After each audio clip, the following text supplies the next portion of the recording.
Welcome back students. இன்னைக்கு fact of the day அப்படின்னு என்ன பார்த்தீங்கன்னா, functions with zero derivatives are constant. So this is the fact of the day. இந்த fact வந்து important. நமக்கு எதுக்கு இம்பார்ட்டண்ட் அப்படின்னு பார்த்தீங்க வச்சுக்கலாமே, ஸ்டடி ஆஃப் ஆன்டி டெரிவேட்டிவ்ஸ்.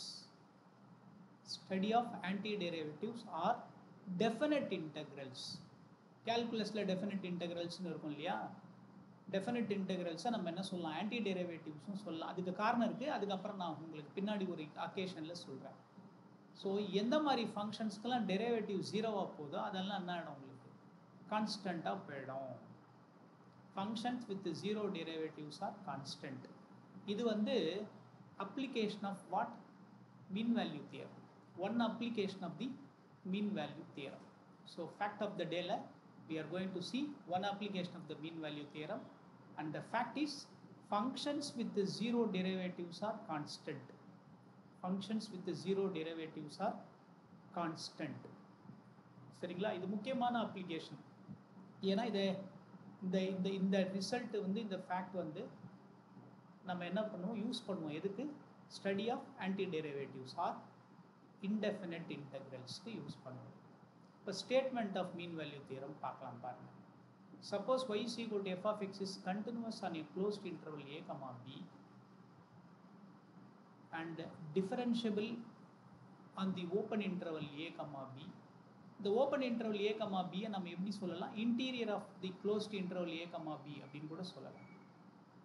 சரிங்களா? Then there exist at least one point c. அந்த c வந்து ஓப்பன் இன்டர்வலில் இருக்கிறதுனால சிக்கு பேர் இன்டீரியர் பாயிண்ட் அப்படின்னு சொல்லலாம். சிக்கு பேர் interior point. There exist at least one point c in a comma b at which the condition satisfy ஆகும். F b minus f a over b minus A is equal to f dashed of c. So இதுதான் வந்து statement, the result of the mean value theorem. Result of the mean value theorem. இந்த left hand சைடில் இருக்கிறது பாருங்கள், f b minus f a by b minus a, f b minus f a over b minus a. அது என்னன்னு பார்த்தீங்க வச்சுக்கலாமே, இந்த எஃப்பி மைனஸ் எஃப்ஏங்கிறது டிஃபரன்ஸ் இன் ஒய் வேல்யூ. இது வந்து ரைஸ்ன்னு சொல்லுவாங்க. Rise over run. இந்த இது தெரியுங்களா, இங்கேருந்து இது வரைக்கும் பி, இங்கேருந்து இது வரைக்கும் ஏ, அப்போ ஏலேருந்து பி வரைக்கும் பி மைனஸ் ஏ. இந்த லென்த்து பி மைனஸ் ஏன்னா இது பி மைனஸ் ஏ. இது என்ன சொல்லுவாங்க, ரன்னு சொல்லுவாங்க. So we call this as rise. இது ரைஸ், இந்த வேல்யூ வந்து ரன். அப்போ ரைஸ் ஓவர் ரன் என்ன ஆகிடும், ஸ்லோப் ஆகிடும். இது என்ன ஆகிடும், ஸ்லோப் ஆகிடும். Slope of what, rise over run is slope. So slope of the chord, slope of the chord. எந்த chord? Chord passing through a comma b, chord passing through capital A and capital B. So slope of the chord AB. Left hand சைடில் இருக்கிறது வந்து slope of the chord AB. இந்த right hand சைடில் இருக்குல்ல, இது f dashed of c. அது என்னது, derivative of the function at the சினா slope of the tangent at an interior point. அப்போ மீன் வேல்யூ தியரம் என்ன சொல்லுது ஜியாமெட்ரிக்கலாக அப்படின்னு பார்த்தீங்கன்னா, slope of the chord over an entire interval is equal to slope of the tangent at some interior point அப்படின்னு சொல்லுது.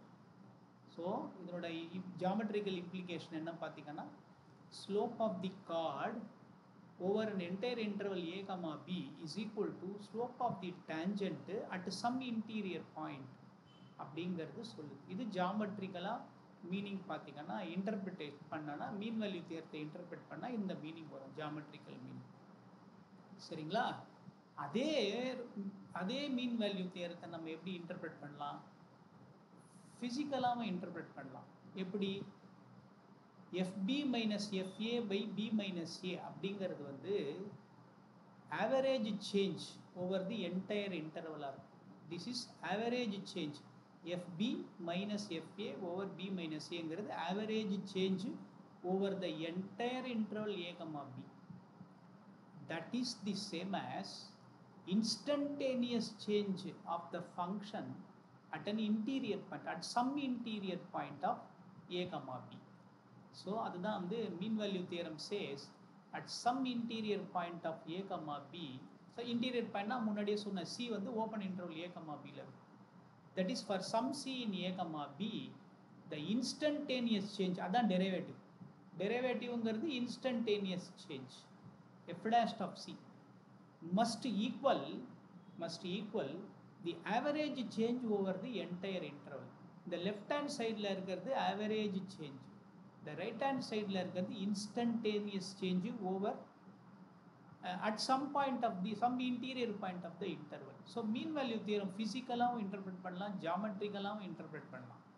அதுக்கான படத்தை பார்த்தீங்கன்னா தெரியும். ஜாமெட்ரிக்கலாக பார்த்தீங்கன்னா அந்த ஒயிட் லைனில் இருக்க ஸ்ட்ரெயிட் லைன் வந்து ஸ்லோப் ஆஃப் தி அது கார்டு, இந்த க்ரீனில் இருக்கிறது டேஞ்சென்ட், ரெண்டுத்துக்கும் ஸ்லோப் மேட்ச் ஆகிடுது பாருங்கள். அட் சம் இன்டீரியர் பாயிண்ட், இந்த பாயிண்ட் என்ன point, some point between A comma B. A comma பியில் ஏதோ ஒரு பாயிண்டில் வர slope of the tangent must equal to the slope of the chord over an interval, over the entire interval A comma B. So இதுதான் வந்து mean value theorem. Of course இதுக்கு proof வந்து நம்ம வேறு ஒரு அக்கேஷனில் மீன் வேல்யூ தியரமோ ரோல்ஸ் தியரமோ சேர்ந்து படிக்கும்போது நம்ம தரலாம். இப்போ இந்த மீன் வேல்யூ தியரத்தை யூஸ் பண்ணி நம்ம ஃபேக்ட் ப்ரூவ் பண்ணலாம். என்ன fact, functions with zero derivatives are constant. இந்த ஃபேக்டையும் ப்ரூவ் பண்ணலாம். இன்னொரு ஃபேக்டும் இருக்குது, functions with same derivative differ by constant அப்படின்றது நம்ம பண்ணலாம். Functions with equal derivative differ by constant, அதை நம்ம ப்ரூவ் பண்ணலாம். இப்போ அந்த ஃபேக்டை நம்ம ரீரைட் பண்ணிக்கலாம். Any function whose derivative is zero, functions with zero derivative is constant நம்ம சொல்லணும். if f dash of x is equal to 0 at each point of an interval I, அந்த இன்டர்வல் ஐன்னு வச்சுக்கலாம் நீங்கள், interval I, then f of x is equal to c for all x in I. so f of x இடம் கான்ஸ்டண்ட்டாக போயிடும் for every point x in the interval I where c is a constant. So இதுதான் நம்ம prove பண்ணணும். எந்த ஃபங்க்ஷனுக்கெல்லாம் derivative ஜீரோவாக போதோ through out the interval, அந்த ஃபங்க்ஷன்லாம் அந்த இன்டர்வலில் கான்ஸ்டண்ட்டாக போயிடும் அப்படின்னு நம்ம ப்ரூவ் பண்ணோம். அப்போ நம்ம ப்ரூவ் பண்ண வேண்டியதுன்னா அது f of x is equal to constant on I where C is a constant.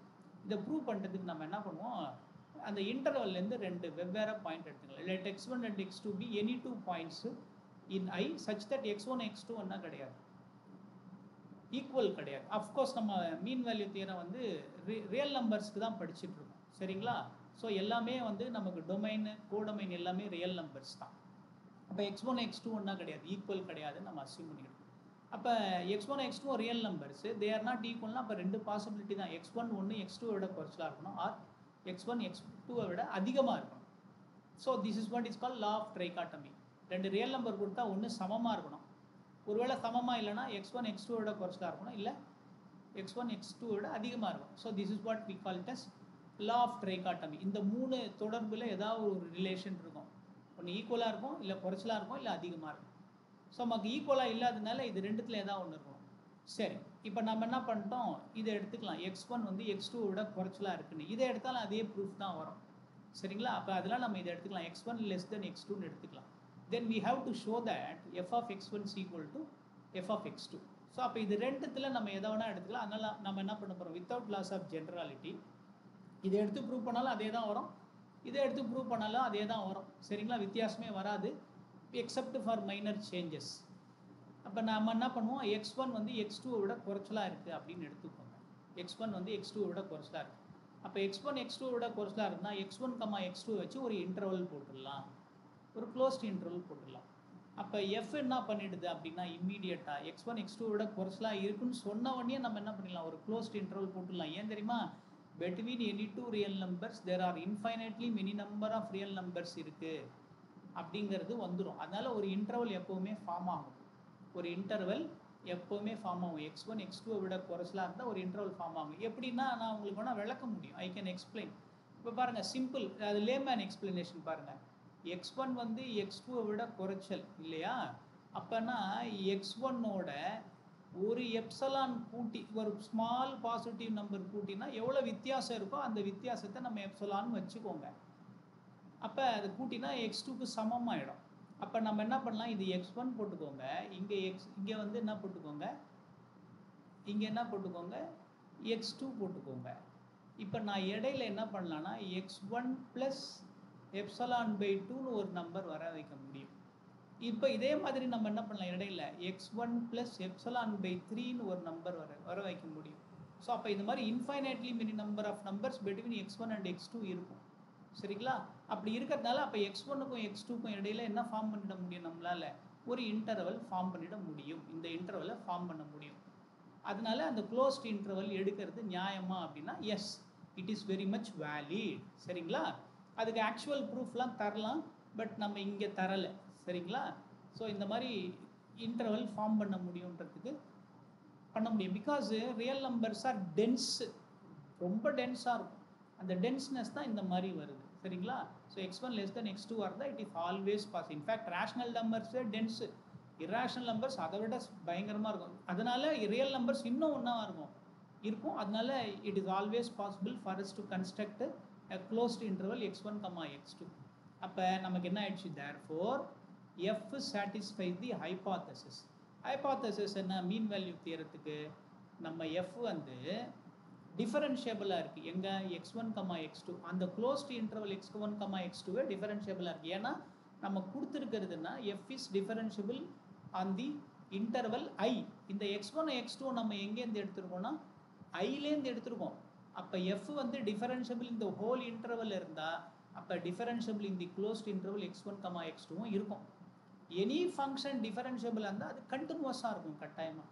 அப்போ therefore f satisfies hypothesis of MVT, mean value theorem on x1, x2. அப்படின்னா என்ன அர்த்தம்னா f differentiable on x1, x2 closed interval டிஃபரன்ஷியபிளாக இருக்கனால அது it is differentiable in the open interval also. சரிங்களா?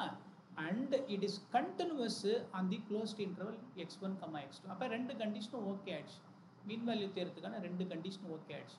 நல்லா பாருங்கள், எப்போ ஒரு ஃபங்க்ஷன் டிஃபரன்ஷியபிளாக இருக்கும் அது கட்டாயமாக கண்டினியூஸாக இருக்கும். ஆனால் கண்டினியூஸாக இருந்தால் டிஃபரன்ஷியபிளாக இருக்கணும்னு அவசியம் இல்லை. நமக்கு இங்கே டிஃபரன்ஷியபிளாக இருக்குது, அதனால கண்டினியூஸாக இருக்கும். So differentiability on x1, x2 implies continuity on x1, x2. சரிங்களா? ஓகே. ரியல் நம்பர்ஸ் நம்ம இருக்கிறது ரியல் நம்பர் சிஸ்டம் தான், ஞாபகம் வச்சுக்கோங்க. therefore by mean value theorem படி f of x2 minus f of x1 by x2 minus x1 is equal to f dash of c ன்னு போட்டுருவோம். இந்த c எங்கே இருக்கணும்? x1க்கும் x2க்கும் இடையில இருக்கும். ஏன்னா இன்டர்வல் தானே, டெஃபினட்டாக there exist at least one point. ஏன்னா மீன் வேல்யூ தியரத்தோட கண்டிஷன்லாம் ஓகே ஆகிடுச்சு. ஆனால் நமக்கு என்ன கொடுத்துருக்காங்க ஹைபாத்தசிஸில்? f dash of c வந்து 0. ஏன்னா ஃபங்க்ஷன்ஸ் வித் 0 டெரிவேட்டிவ்ஸ். அப்போ நம்ம ஃபங்க்ஷன்லாம் 0 டெரிவேட்டிவ் ஃபங்க்ஷன் தான். அப்போ f dash of x is 0 for every x in i. நம்ம சி எங்கே இருக்குது? x1, x2ல இருக்குது. இந்த x1, x2 எங்கே இருக்குது? ஐக்குள்ளே இருக்குது. அதனால் இந்த f dash of c என்ன ஆகிடும்? 0 ஆகிடும். அப்போ இந்த f dash of c 0 ஆகிடும். 1ல் இருக்க f dash of c 0 ஆகிடும். அதனால் என்ன ஆகிடும்? இந்த லெஃப்ட் ஹேண்ட் சைடு 0 ஆகிடும். therefore from 1 f of x2 minus f of x1 over x2 minus x1 என்ன ஆகிடும்? 0 ஆகிடும். 0 ஆகிடுங்களா?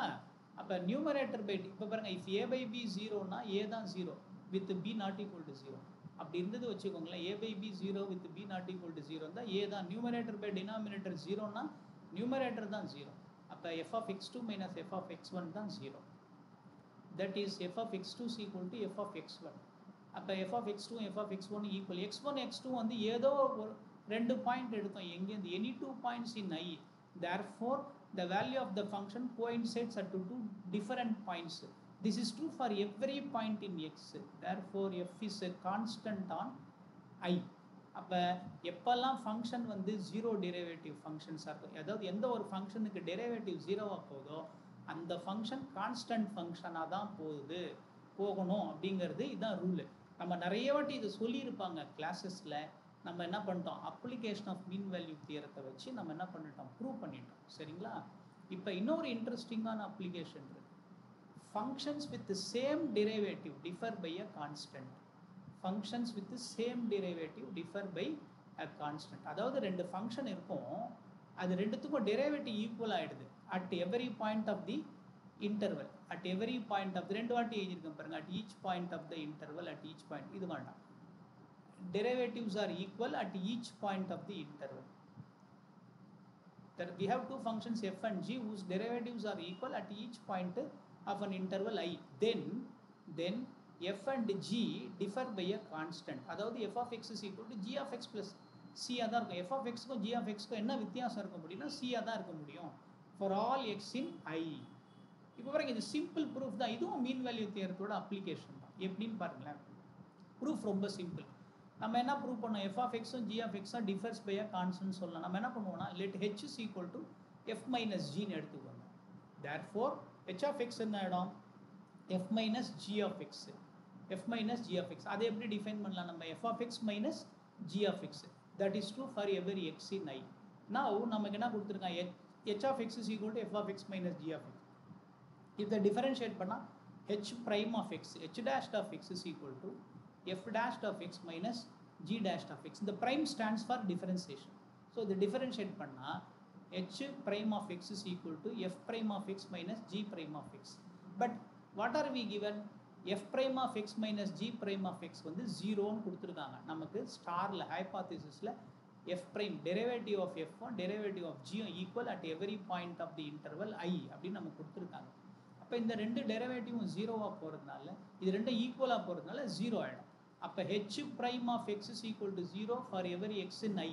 அப்போ பை ப்ரீவியஸ் தியரம் என்ன சொல்லுது, ஃபங்க்ஷன் வித் ஜீரோ டெரிவேட்டிவ் இருந்தால் அந்த ஃபங்க்ஷன் கான்ஸ்டண்ட்டாக தான் இருக்கணும் அப்படின்னு சொல்லிட்டு பை த ப்ரீவியஸ் தியரம் நம்ம என்ன பண்ணலாம். இது வந்து பை த ப்ரீவியஸ் தியரம். இப்போ தானே ப்ரூவ் பண்ணோம், any function whose derivative zero for every x in ஐயாக இருந்தால் அந்த ஃபங்க்ஷன் என்னவாயிடும், கான்ஸ்டண்ட்டாக போகணும் அப்படின்னு நம்ம இங்கே சொல்லியிருக்கோம்.